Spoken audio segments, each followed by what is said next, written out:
पत्नी के साथ जो व्यवहार हुआ उनके साथ वैसा नहीं। चारों शरीर हो गए स्त्री शरीर, चारों में ब्रह्म समान है, दृष्टि समान है, व्यवहार समान नहीं कि पैर छू रहे को दुलार कर दिया, बेटी है, पत्नी है, वो अर्धांगिनी है, उसके साथ जो व्यवहार में बिलकता है। ये अज्ञानी जीव नहीं, समान व्यवहार समान हो ही नहीं सकता। तुम अपने शरीर में समान व्यवहार करके दिखाओ, या तो मूर्ख होगे, पागल कहे जाओगे, बुद्धि भ्रष्ट है इसलिए ऐसा कहे जाओगे। कैसे? जैसे हमने ये छुआ, कोई परेशानी? इसी हाथ को गुदा द्वार में लगा दें और फिर पहले इसको रज से धो, पवित्र करो। मेरा ही तो अंग है, मेरा ही तो शरीर है, करो समान व्यवहार, हो जाएगा? नहीं होगा। अगर यहां चोट पहुंचाओ तो मेरे लगेगी, वहां चोट पहुंचाओ तो मेरे लगेगी। मेरा ही अंग है, पर व्यवहार दोनों का अलग हो गया। एक जगह छूने से हमें कोई परेशानी नहीं हुई, अर्थात हमारी पवित्रता में कोई, और वही मेरा अंग है, उसको स्पर्श करें तत्काल उसको पवित्र करना पड़ेगा। अब यह ज्ञान की धरा में लोग व्यवहार समान होना चाहिए। किस बात का व्यवहार? भाव समान होना चाहिए। वासुदेवा सर्वम समात्मा पंडिता समदर्शिना, सब जगह वही। व्यवहार में भेद है, व्यवहार की एक सीमा है। जनक जी जैसे परम ज्ञानी जो सर्वम खलमिदम ब्रह्म को सिद्ध, जो जिसकी तरफ दृष्टि कर दे तो ब्रह्म बोध होने में देर न लगे, ऐसे महात्मा जनक जी, जिनके शिष्य बने जाकर भगवान सुखदेव जी, गुरु पद पर जनक जी। जब स्वयंवर में तो यथा योग्य सबके लिए आसन है, सबसे ऊंचे आसन बने हुए, विश्वामित्र जी, वो वामदेव जी, बड़े बड़े महात्मा बैठे हुए, सदानंद जी, उसमें राजा महाराजे, फिर उसके क्रम ऐसे। तो इनको ही नहीं समझ में आ रहा कि सब में ब्रह्म बराबर तो एक ही आसन पे बैठा दें। क्रम है, व्यवहार का क्रम है, व्यवहार में भेद है, लेकिन दृष्टि में अभेद है। वही महात्मा है जो व्यवहार में सोचता है कि अभेद कर ले, वो विशुद्ध बुद्धि वाला नहीं है। पक्का व्यवहार में भेद होता है, तुम करके नहीं दिखा सकते। अगर करते हो तो पागल हो, या तो तुम्हारी बुद्धि भ्रष्ट हो गई है। कैसे व्यवहार कर सकते हो? जो पत्नी के साथ वही बहन के साथ, वही बेटी के साथ, वही मां के साथ व्यवहार कैसे कर सकते हो? उस दृष्टि एक ही ब्रह्म है, दूसरा कोई भेद नहीं।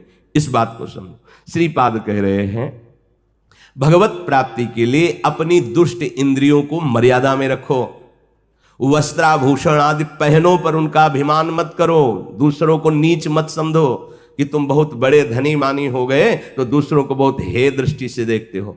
ठीक है, तुम्हारे में पुण्य है, तुम उनका भोग कीजिए, उसका समय अभी इस कोटि का है, जब समय बदलेगा तो वो तुमसे भी ऊपर उठ जाएगा। सब दिन होत ना एक समान, गर्व मत करो, दैन्य होकर भगवत आराधना करो, इस जीवन को प्रभु के चरणों में समर्पित कर दो। प्रसंग चल रहा है, गरुण जी महाराज महामहिम श्री कागभूषण जी से कहते हैं, भगवान वैसे तो संशय नहीं रह गया, पर स्वामी मैं एक बात आपसे पूछता हूं कि आप इतने बड़े ज्ञानी हैं, इतने महाभागवत हैं कि जिनके दर्शन मात्र से मेरा भ्रम नष्ट हो गया, गरुण महाज्ञानी गुणराज, फिर आपने कौवे का शरीर कैसे प्राप्त किया? क्योंकि इतने बड़े ज्ञानी महात्मा, इतने बड़े महाभागवत, बार बार गरुण जी प्रणाम कर रहे हैं कागभूषण जी को, आपको कौवे का शरीर कैसे प्राप्त हुआ? आप काक रूप में क्यों हैं? और स्वामी ये जो आपने भगवान का विशुद्ध महामहिम स्वरूप और चरित्र सुनाया, ये आपको कैसे ज्ञान प्राप्त हुआ? नाथ, मैंने भगवान शंकर से सुना है कि महाप्रलय में भी तुम्हारा नाश नहीं होता, सब नष्ट हो जाते हैं, लेकिन आप यथावत बने रहते हैं। और भगवान शिव के वचन कभी मिथ्या नहीं हो सकते। इसलिए मेरे मन में प्रश्न आ रहा है कि काक शरीर और इतना ज्ञान, इतनी महिमा भगवान की आप जानते हैं, और आपका ये काक शरीर महाप्रलय में भी नष्ट नहीं होता, ये भगवान शिव ने स्वयं कहा, उसमें तो मुझे कोई संशय नहीं। तो नाथ, बात ये है कि अग जग जीव नाग नर देवा, नाथ सकल जगु काल कलेवा, अंड कटाह अमित लयकारी, काल सदा दुरति क्रम भारी, तुम्हि न व्यापत काल, अति कराल कारण कवन, मोहि सो कहूँ कृपाल, ज्ञान प्रभाव की जोग बल। हे काकभुषुंड जी, कोई भी नाग, मनुष्य, देवता, चर अचर जीव जब महाप्रलय होता है तो बचता नहीं, सब काल के गाल में चबाए जाते हैं, सब काल का कलेवा हो जाता है। असंख्य ब्रह्मांडों का नाश करने वाला बढ़ा हुआ काल किसी को नहीं बख्शता। पर महाराज भगवान शिव ने कहा कि आपके इस काक शरीर को वो नष्ट नहीं करता।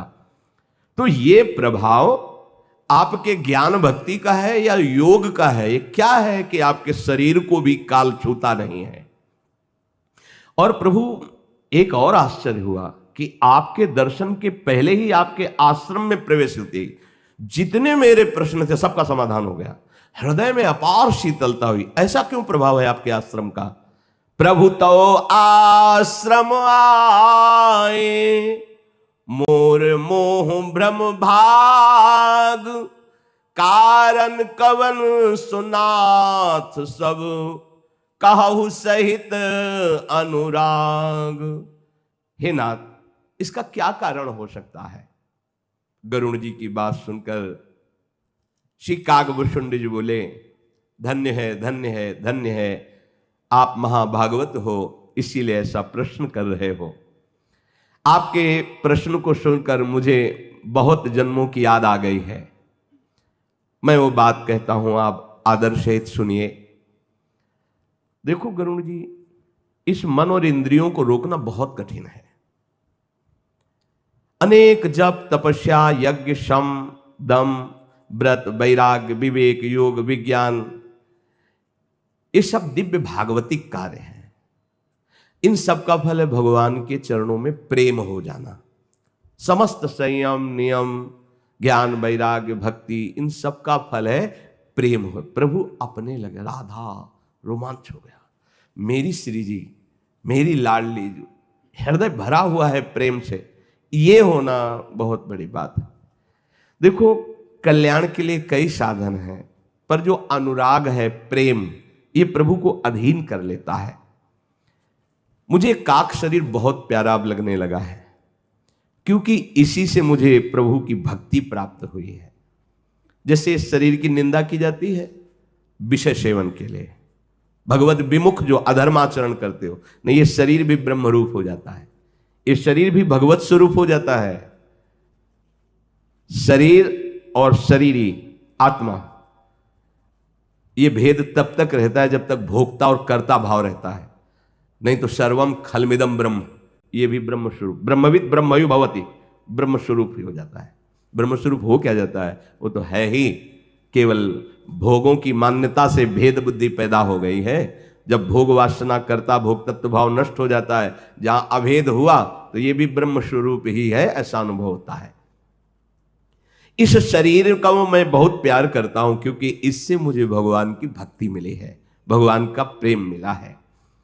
गरुड़ जी, वेदों में ऐसी नीति है कि सज्जन पुरुष कहते हैं कि यदि भगवान का प्रेम प्राप्त हो तो अत्यंत नीच भी, तो वो परम पूजनीय हो जाता है, परम बंदनीय हो जाता है, परम प्यारा हो जाता है। तो यद्यपि शरीर अत्यंत नीच है, काक शरीर, पर इससे मुझे सच्चिदानंद प्रभु का प्रेम प्राप्त हुआ, इसलिए मैं कभी इसको त्यागता नहीं हूं। रेशम कीड़े से होता है, कीड़े से ही पैदा होता है रेशम, और उसके वस्त्र बनते हैं। अपवित्र कीड़ा होता है, पर रेशम को परम पवित्र माना जाता है, रेशम पवित्र माना जाता है। उस अपवित्र कीड़े का आदर होता है, क्योंकि उससे रेशम प्रकट होता है। ऐसे ही ये अपवित्र कीड़ा की तरह शरीर है, पर इससे भजन होता है, भगवत भक्ति होती है, साधु सेवा होती है, भगवत स्वरूप संसार की सेवा होती है, इसलिए बहुत अच्छा है। और अगर ये केवल अधर्माचरण में, तो धिक्कार योग्य है। फिर क्या है? ये थैला है, मलमूत्र भरा हुआ है, फट जाएगा किसी दिन।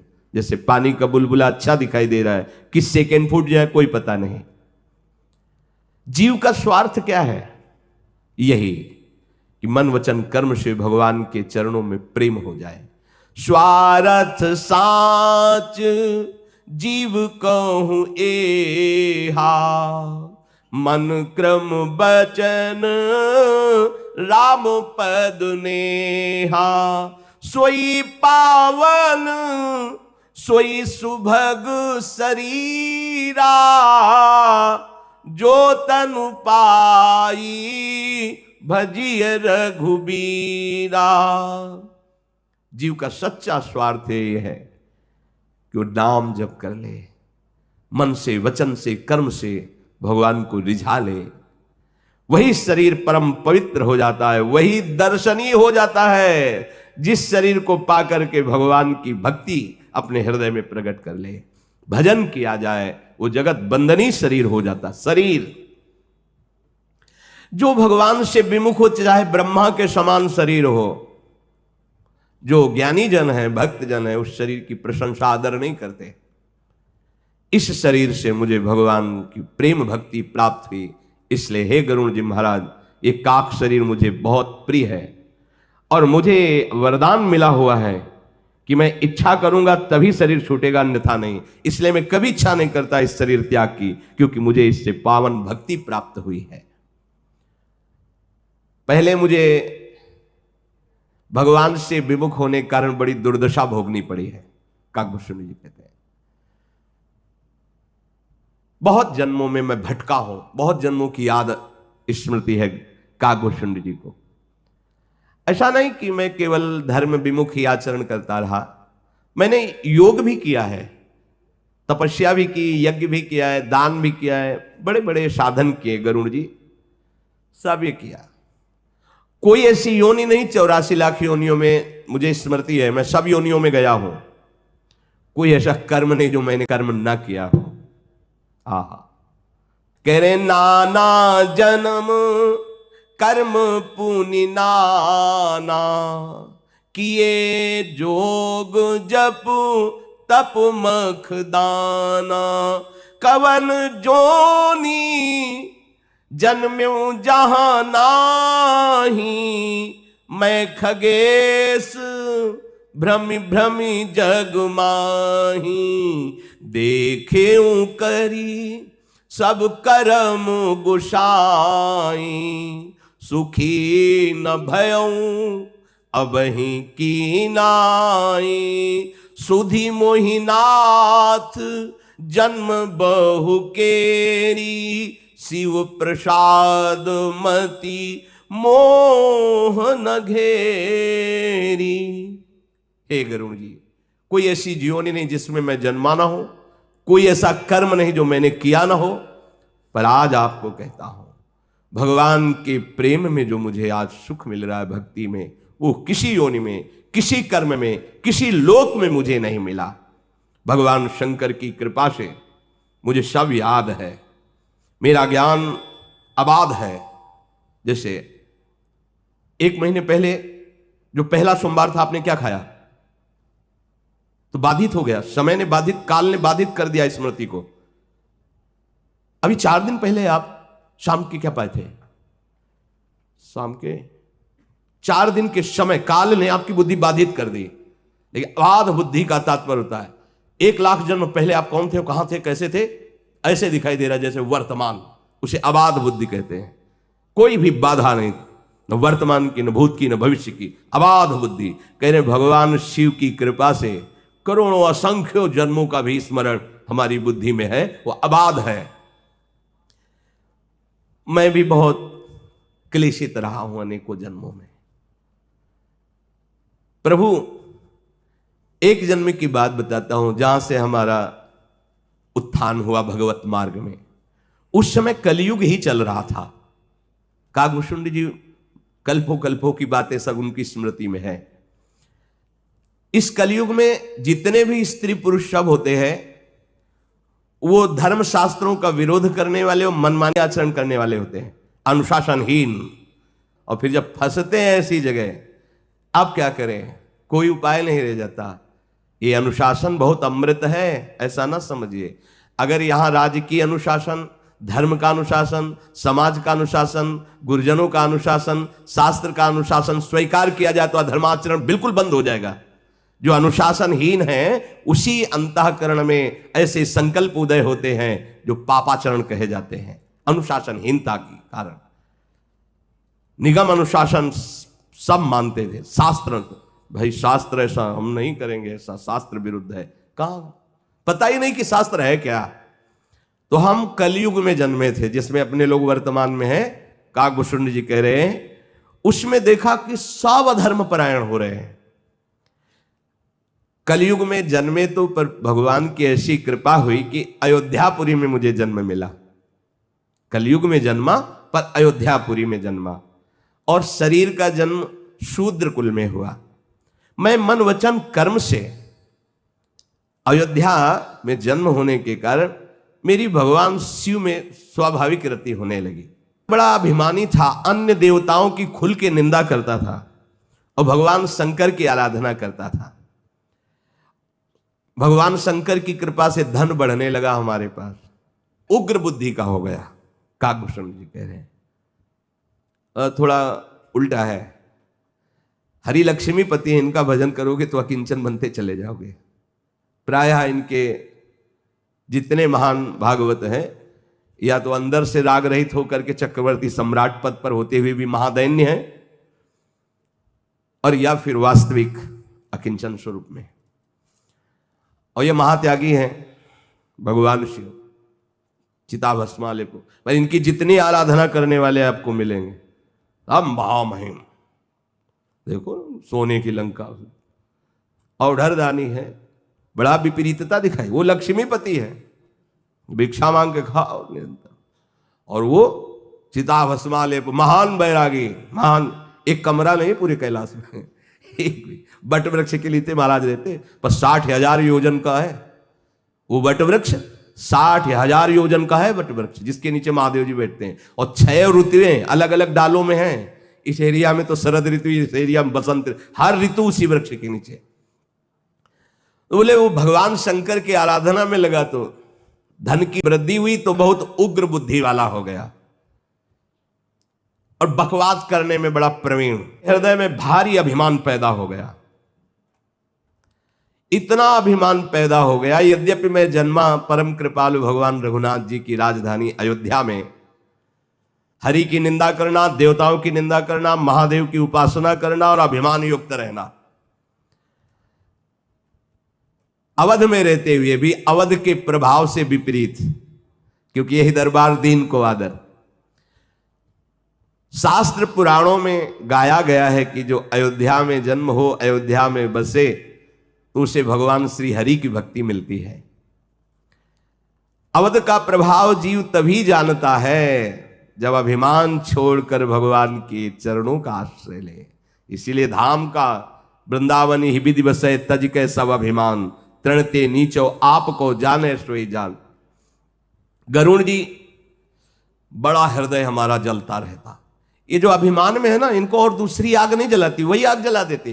जैसे तुम्हें दिखाई देंगे फूले फाले ऐसे कुंभ, आपको रुआब, अंदर उनके देखो, अगर अंदर कैमरा हो कोई ऐसा डाल के देखो, फिर पता चले कि कितना जल रहा है व्यक्ति, कितना भयभीत है अंदर से। बाहर से आपको दिखाई देगा निर्भय, और जो भगवान के दासत्व से महामंगल मोद को बाहर से दिखाई देंगे नहीं, सबके हाथ जोड़ते घूमता है, लेकिन वो निर्भय है, काल से भी नहीं डरता। जे काल बस ना परे, ये बहुत जल रहा। काकभूषण जी बता रहे, धन था, उग्र स्वभाव हो गया, हरि की भी निंदा, देवताओं की भी निंदा, मन माने उपासना थोड़ी कहीं फलीभूत होती है। अब हृदय हमारा बहुत जलता, और जिससे मिलता तो सब कलिकाल के जीव मिलते। मतलब गलत सलाह देने वाले, आप देखो ना, गलत सलाह देने वाले आपको बहुत मिल जाएंगे।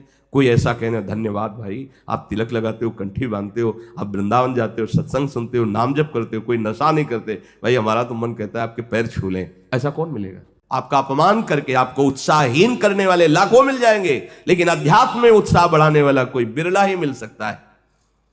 कलयुग का प्रभाव सबके हृदय को मलिन करके धर्म का ह्रास करा देता है। सदग्रंथ लुप्त हो जाते हैं, दंभियों और पाखंडियों का बोलबाला हो जाता है, कल्पनात्मक मार्ग निकल पड़ते हैं। कल्पनात्मक जो सिद्धांत नहीं शास्त्र का, उसके विपरीत है। भाई हमारा तो धर्म यही है, हम तो ऐसे चलेंगे, हमारा मार्ग यही है। बड़े बड़े ऐसे पंथ प्रकट हो जाते हैं जिनका स्वरूप ही दंभ होता है। कलयुग का प्रभाव, सभी लोग मोह के वशीभूत होते हैं। शुभ कर्म तो पाखंड ने हरण कर लिए, दिखाया जा रहा है कि हम ये कर रहे हैं, नाम है शुभ कर्म का, और वो जो शुभ कर्म का नाम लिखा हो उसमें एक भी आचरण शास्त्र प्रमाणित नहीं है। वहां जो शुभ कर्म का अनुष्ठान, केवल कलयुग का जब प्रभाव बढ़ेगा तो ऐसा दंभ प्रकट होता है। कई बार सुनाया है भगवान ब्रह्मा जी ने सतयुग, त्रेता, द्वापर, कलयुग चारों को बुलाया, कहा बेटा, उन्हीं के पुत्र हैं युग, कहा बेटा देखो हमारा नरक भी बनाया हुआ है बहुत बड़ा, तो देखना अपने विभाग में जहाँ कहीं ऐसा कोई, तो उसको नरक के। सतयुग ने कहा पिताजी हमारे राज्य में कोई नरक नहीं जाएगा, क्योंकि सब ध्यान परायण, सब हंस वृत्ति वाले, भूल चूक से कोई नहीं, तो हमारे राज्य में तो कोई जाएगा नहीं। त्रेता ने कहा हम बड़े भाई का अनुकरण करेंगे, वादा नहीं करते कि कोई नरक जाएगा। द्वापर ने कहा प्रभु आपकी आज्ञा का पालन करने की चेष्टा करेंगे भरपूर, आप चिंता ना करें। कलयुग से कहा तो बोले जैसे बड़े भैया बोले कि हमारे राज्य में कोई नरक नहीं जाएगा, तो प्रभु भूल चूक से कोई स्वर्ग या परम पद प्राप्त कर ले, नहीं पूरा हाउसफुल रखेंगे पूरा। जैसे बड़े भैया बोले ना सतयुग जी कि हमारे राज्य में कोई नरक नहीं जाएगा, भूल चूक से कोई ऐसे ही भूल चूक से कोई निकल जाए परम पद या स्वर्ग तो बात अलग है, नहीं पूरा का पूरा हम बड़े भैया के विपरीत पहुंचाएंगे। और युग में चाहे ना हो, लेकिन नरक जो फुल होगा वो कलयुग कह रहा है हम कर देंगे। हाँ कर देंगे, है आचरण देख लो कैसे आचरण है। लोग धर्म क्षेत्रों में भी जाते हैं तो ऐसे ही जाते हैं जैसे पिकनिक मनाने जाते हो। भगवत धामों में आते हैं तो कैसे आते हैं, न दैन्यता है, न पवित्रता है, न भाव शुद्धता है। आप आकर के यहाँ एक दिन रुको, लेकिन धाम की पद्धति से रुको, 2 दिन 3 दिन रुको। हम कह रहे जीवन यापन करो मंगल में, इतना कमाओ यहाँ पुण्य, इतना कमाओ मंगल कि तुम्हारे दुखों का नाश हो जाए। ये दुखों का नाश करने की भूमि है। कलयुग में कोई वर्ण आश्रम धर्म का पालन नहीं करेगा। जब बढ़ेगा जो वर्ण है और जो आश्रम है, ब्रह्मचर्य, गृहस्थ, वानप्रस्थ, संन्यास जैसे आश्रम, ऐसे जो वर्ण है व्यवस्था है उसका पालन नहीं करेगा। सब पुरुष, सब स्त्री, बालक, बूढ़े, जवान शास्त्र विरुद्ध आचरण को ही सुखद मानेंगे। शास्त्र विरुद्ध आचरण, शास्त्र का स्पष्ट आदेश है, भगवत अनुशासन। सूर्य उदय के पहले उठ जाओ, और चाहे जिस कुल के जन्म, चाहे जो हो, बच्चा बूढ़ा सब, भगवान त्रिभुवन को प्रकाशित करने वाले भास्कर पधार रहे, उनकी अगवानी करो। जैसे वेद मंत्रों के द्वारा उच्चारण करते हुए अर्घदान करना, तो कुछ नहीं आता तो हाथ जोड़ के प्रणाम कर लो, कम से कम सैया से तो खड़े हो जाओ। नहीं वो हम 9 बजे के बाद मिले तो मिल सकते हैं, 9 बजे तक तुम केवल सोते हैं, 9 बजे तक। अब कोई तो हमें बताया कि 11-11 बजे तक दिन तक सोते हैं, तो बाल भोग कब होता होगा और राजभोग कब होता होगा इनका, और शयन भोग कब होता, बोले 12-1 रात के बीच में शयन भोग होता है। निशाचर, ये आहार निशाचरी आहार है, कोई भी करता हो। 11 और 3 के बीच में जो आहार है वो निशाचरी आहार है। तुम्हारी बुद्धि भ्रष्ट हो जाएगी, राक्षसी भाव प्रकट हो जाएगा। अब कौन मानेगा? भगवत भाव भगवान के प्रियजन है, माता पिता साक्षात मेरे भगवान है, कहां भावना बनती। कई ऐसे बूढ़े माता पिताओं का जब दर्द सुनो तो लगता है कि आज का समाज कहां चला जा रहा है। आप माना बहुत धनी हो, अपने बूढ़े माता पिता को वृद्धाश्रम भेज दिया, अनाथालय में भेज दिया, शर्म नहीं लगती? तुम्हें पालन पोषण किया, तुमको कहां भेज रहे हो? अनाथालय। तुम उनको वृद्धाश्रम, भले वीआईपी व्यवस्था कर दिए, पैसा है, कैसे तुम उनको इस व्यवस्था की जरूरत नहीं, तुम्हारे प्यार की जरूरत है। तुम उनके प्यारे पुत्र हो, वो तुम जब उनकी भले कम सेवा करो, लेकिन मुस्कुरा के 5 मिनट बैठोगे ना चरणों के पास, तो उनको इतने से कट जाएगा। और चाहे जितनी व्यवस्था कर दो दूर, तो उनका हृदय जलेगा, और वही व्यवस्था तुम्हारे लिए तैयार हो जाएगी। वही व्यवस्था तैयार होगी, ध्यान रखना, जो तुम अपने माता पिता के साथ करते हो। कलयुग में कोई शास्त्र आज्ञा को नहीं मानता। महाराज वर्णन है इसलिए के प्रायः धर्म और वेदों को बेचा जाएगा कलयुग जब आगे बढ़ेगा। ऐसे राजा बैठेंगे जो प्रजा के कर पे कर लगा के नष्ट कर देंगे। सच्ची मानिए, किसानों के दर्द को जो खेती नहीं करते वो नहीं जान पाएंगे। जो किसान जन मेहनत, और पूरा भारत उसी का अन्न खाएगा। आपकी तो महीना की सैलरी है, मिल रही है, लेकिन उससे पूछो वो कर्जा लेकर खेती में अनाज बोया, फसल तैयार हुई और इतनी वर्षा हो गई कि सब सड़ गई।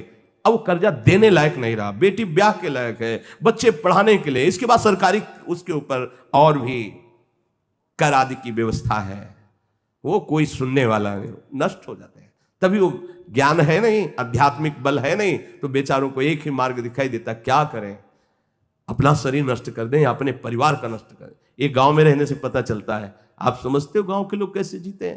हमने देखा है, ओढ़ने के लिए रजाई नहीं थी, सर्दी में ओढ़ने के लिए रजाई, भर पेट भोजन के लिए दिन भर बैल की तरह मेहनत करते हैं, वही अन्न जाकर के देश विदेश सब पोषण हो रहा है। ये हमारे आगे चलकर ऐसा शासन बढ़ेगा, बोले प्रजा भूखों मर जाएगी, इतना उसके ऊपर। को नहीं मान निगम अनुशासन, द्विज श्रुति बेचक भूप प्रजासन। गरुड़ जी महाराज आगे चलकर ऐसा समय आता है कलयुग में कि जिसको जो अच्छा लगता है वही मार्ग चयन कर लेता है।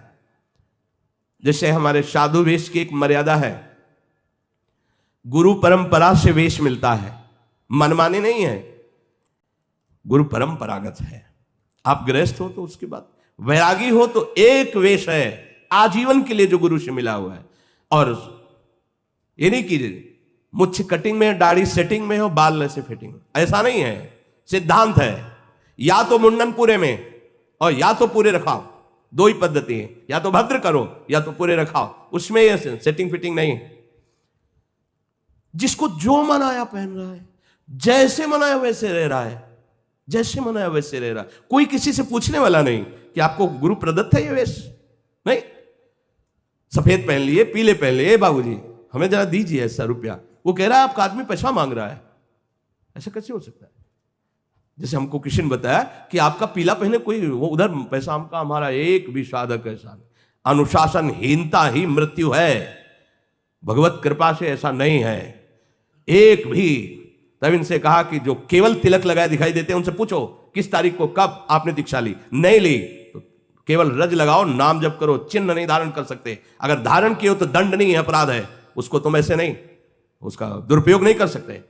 तिलक लगा लिए, पीला ओढ़ लिए, 1 घंटा के लिए मार्ग में खड़े हो गए, ओ महाराज जी का स्वास्थ्य खराब, उसके लिए आपको सहयोग करेंगे, ये ऐसा कैसे हो सकता है? कहां है बात सुनी? बोले मार्ग में। तो मार्ग में तो कोई भी कुछ भी कर सकता है। इस क्षेत्र के अंतर्गत कहीं भी कोई किसी भी तरह का इस तरह की हरकत करता पाया जाए तो पक्का समझो वो हमारा विरोधी है, वो भगवत सिद्धांत का विरोधी, वो हमारा अनुगामी नहीं हो सकता, अनुगामी नहीं हो सकता। किसी भी तरह की याचना करने वाला हमारी श्री जी का शरणागत नहीं हो सकता। यहां मंगवो भलो न बाप सो जो प्रभु राखे टेक, मृत्यु बर्दाश्त है, ऐसे करना बर्दाश्त नहीं। समुझ जाए शरण, समझो हम जिनकी शरण में है, पोषण भरण न चिंत कराए, श्री हरिवंश विभव बिलसाई, वृंदावन की माधुरी।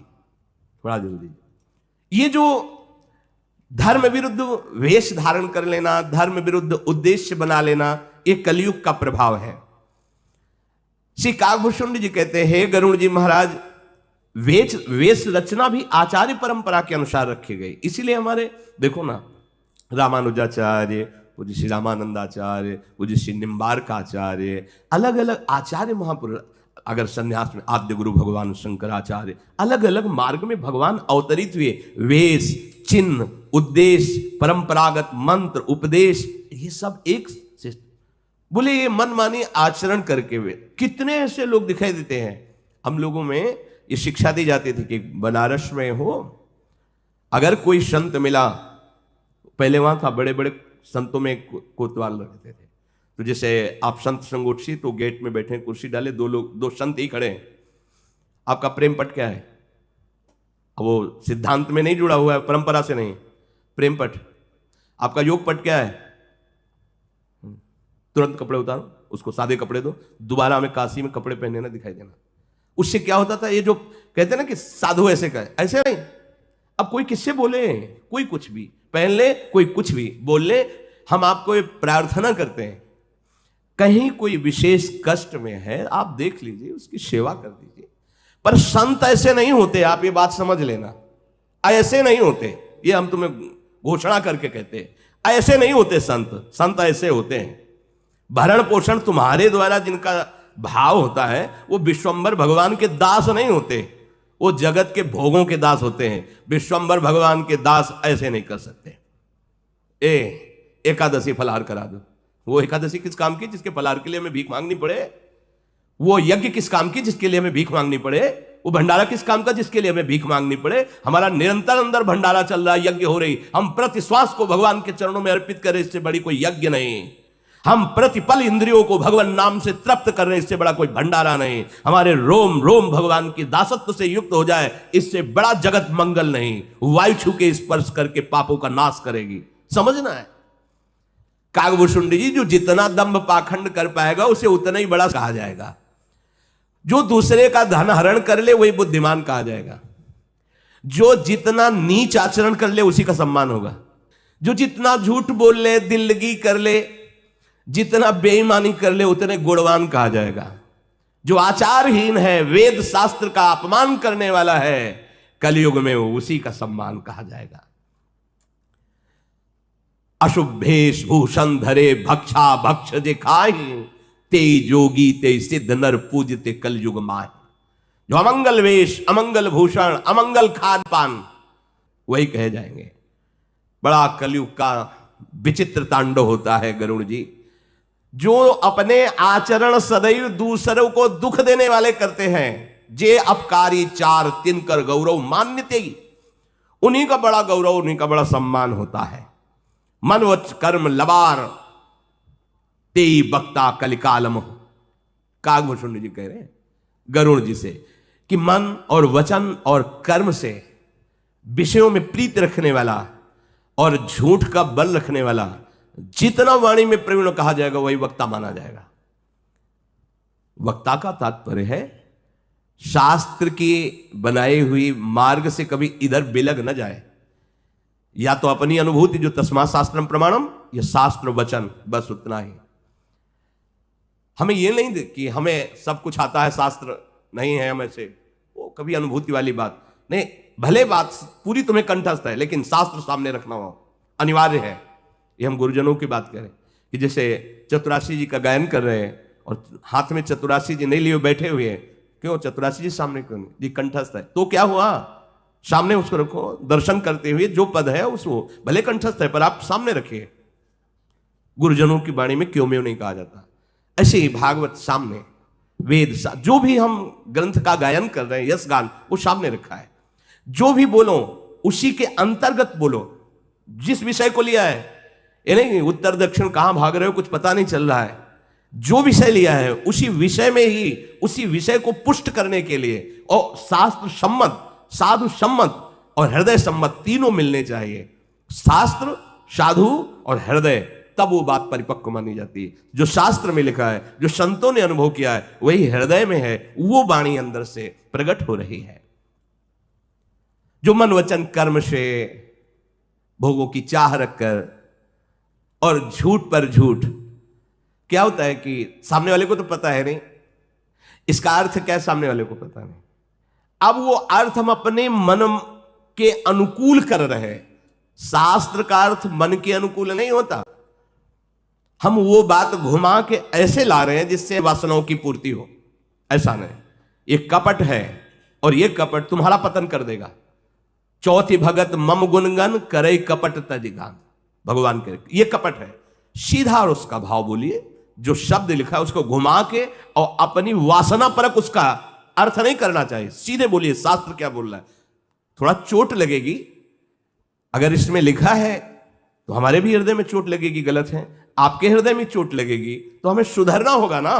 तो सुधरने के लिए तो सत्संग हो रहा है, हम भी सुधरे, आप भी सुधरो। तस्मात् शास्त्रम प्रमाणम ते, जहां हमें कमी लग रही वहां हम सुधार करें। जो आप सुन रहे हो आपको कमी लग रही, नहीं ये बोलेंगे तो लोग नाराज हो जाएंगे, फिर बात नहीं बनेगी। तो शास्त्र किस बात का, फिर तो मनोरंजन हो रहा है। शास्त्र मनोभंजन करता है, तुम्हारे मन की अशुभ वृत्तियों का नाश करके भगवदाकार वृत्ति प्रदान करता है। तो गरुड़ जी महाराज को कागभूषुंडी जी उस कलयुग के समय की बात बता रहे जिस समय जन्मे हुए थे।